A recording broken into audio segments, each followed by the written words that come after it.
On the rugged north shore of Lake Superior, a river throws itself off a wall of ancient rock and falls roaring into a deep autumn gorge, while just beyond, sheer cliffs of billion-year-old lava stand over the greatest of the Great Lakes. This is one of the crown jewels of Minnesota, a place where a tall waterfall, a wild river, and dramatic sea cliffs all gather within sight of the same vast blue horizon. Welcome to Tettegouche State Park.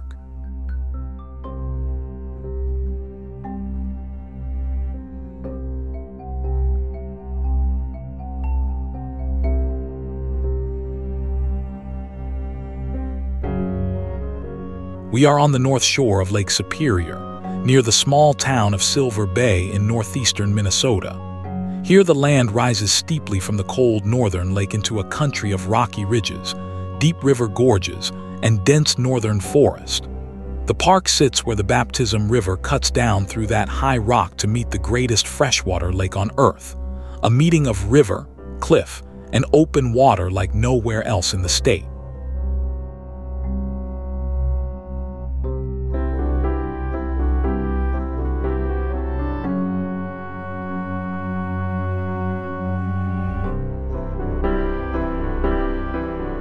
Below the ridges spreads Lake Superior, so wide and so deep that it feels less like a lake than an inland sea.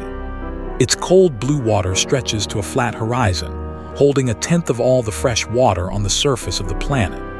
Along this stretch of shore near Silver Bay, the coast turns hard and rocky, a rampart of dark stone that the Great Lake has been battering for thousands of years, and against which its autumn waves still crash and glitter.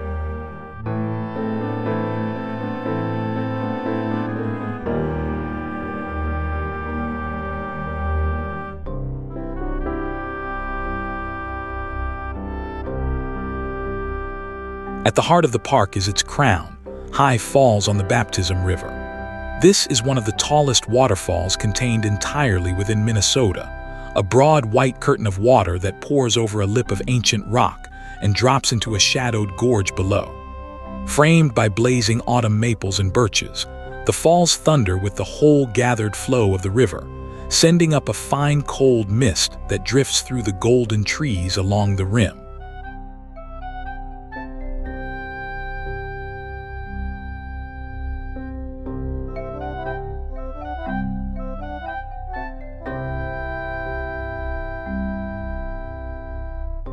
The plunge itself is a thing of real force.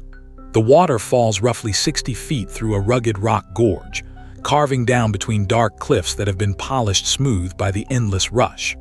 Below the drop, the river gathers into a deep pool ringed by stone, its surface churning white before the current moves on. To stand at the rim is to feel the rock tremble faintly with the weight of falling water, a reminder of how patiently a river can cut through solid stone.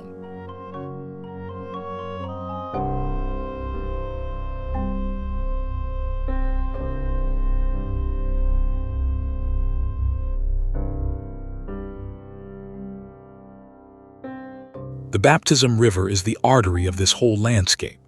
It runs down from the high inland country through a chain of rapids and smaller falls, gathering the tea-colored water of the northern forest as it goes, until it makes its final leap at High Falls and rushes on toward the lake. In autumn, its banks flame with color, and its dark, cold water mirrors the blaze above, a ribbon of moving light threading the rock all the way down to Lake Superior.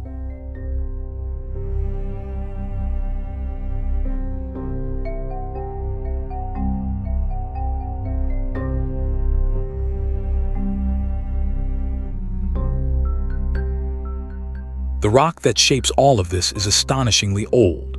More than 1 billion years ago, the heart of the continent began to tear itself apart along a great crack known as the Mid-Continent Rift, and vast floods of lava welled up and hardened into dark stone. Those ancient lava flows are the bones of the entire North Shore. Every cliff, gorge, and ridge in the park is built from that primeval rock, cooled and buried and lifted again across an almost unimaginable span of time.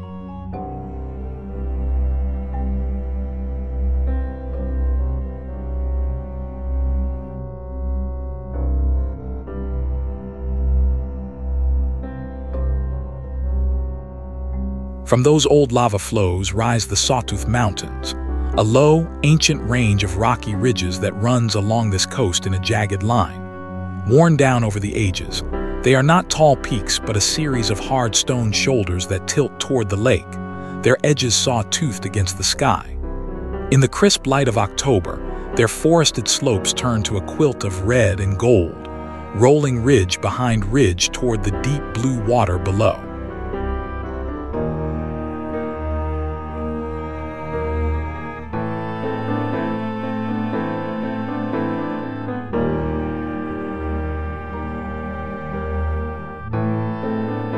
Where the ridges reach the shore, they end in one of the great sights of the park, the cliffs of Shovel Point. This dark headland of volcanic rock juts boldly out into Lake Superior, its sheer faces dropping straight to the water far below. Battered by centuries of waves and ice, the cliff stands firm, a prow of ancient stone thrust into the inland sea, with the open lake curving away on either side toward the far horizon.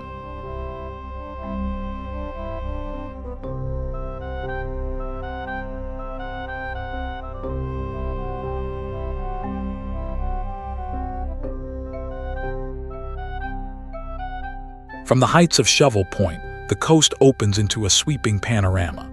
The rocky shoreline runs off in both directions in a series of dark headlands and hidden coves, the autumn forest tumbling down to meet the surf. Far out, the water fades from deep blue to a pale silver line where lake and sky become one.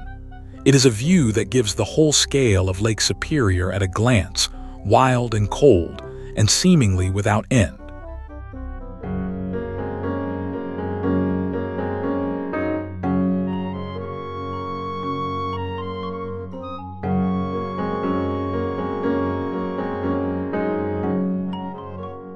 Behind the dramatic shore, the park stretches back into a quieter world of inland lakes and deep northern forest. Rugged trails lead to still, rock-rimmed lakes cradled among the ridges, their calm surfaces holding the reflection of the changing leaves. Here the roar of the falls and the crash of the lake give way to silence, to the call of a loon and the whisper of wind through spruce and birch, the wild backcountry heart of the North Shore.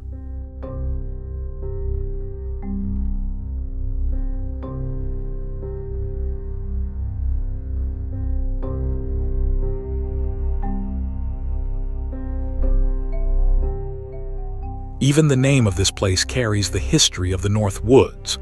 Tettegouche comes from a word tied to the Ojibwe country of this region, a name carried down through the era of trappers and loggers who once worked these forests and lakes.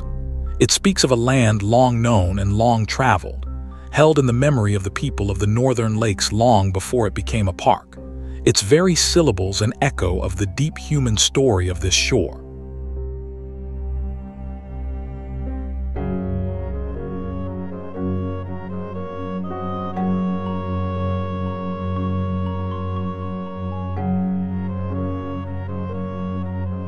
Like much of the North Shore, this land carries the marks of an earlier age. In the great logging era, crews worked these ridges and river valleys, floating timber down toward the lake and clearing the tall pine from the slopes. In time the cutting passed, the forest began to heal, and this rugged country of falls and cliffs was set aside and protected for all who would come after. Today the second-growth forest blazes each autumn over rock that once echoed with the axe.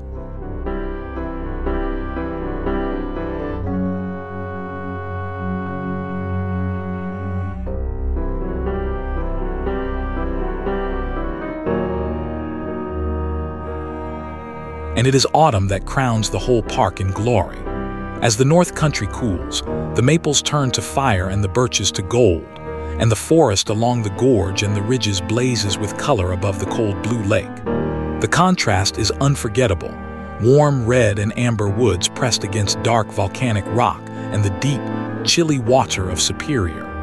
For a few brilliant weeks in early October, the North Shore becomes one of the most beautiful places in America.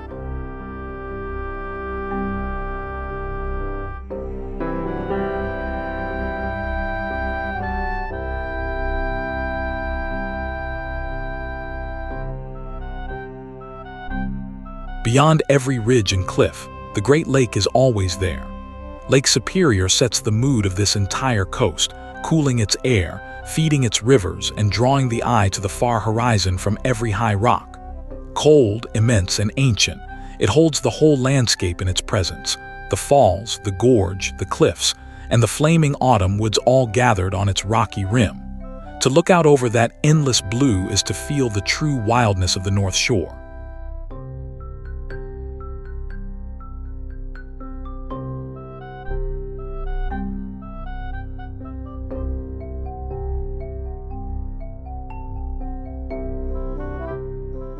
A tall waterfall in a rocky gorge, cliffs of ancient lava above an inland sea, and a northern forest blazing gold in the October air. Thank you for watching. Follow for more interesting people, places, and things we cover on the channel.